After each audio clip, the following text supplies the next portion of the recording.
મહેસાણા ખાતે જિલ્લા કલેક્ટર એમ નાગરાજનના અધ્યક્ષસ્થાને local two global startup journey session યોજાયું.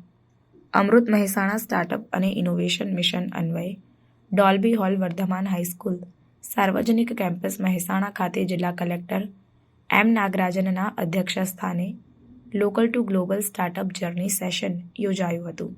આ કાર્યક્રમમાં મુખ્ય સ્પીકર તરીકે વિજયાલક્ષ્મી કરુપાસ્વામી દ્વારા માર્ગદર્શક વક્તવ્ય આપવામાં આવ્યું હતું, જેમાં અટલ લેબના કોર્ડિનેટર, શાળા કોલેજના સ્ટુડન્ટ, પ્રોફેસર, ઇનોવેટિવ ટીચર્સ વગેરે તથા મહેસાણા પ્રાંત અધિકારી Riturajsinh Jadav, doctor Vasundharaben Duggal, mentor of Namo I hub, જિલ્લા શિક્ષણાધિકારી BN પટેલ, જિલ્લા પ્રાથમિક શિક્ષણાધિકારી શરદભાઈ ત્રિવેદી, સાર્વજનિક કેળવણી મંડળના મંત્રી મિલનભાઈ ચૌધરી વગેરે મહાનુભાવો ઉપસ્થિત રહ્યા હતા.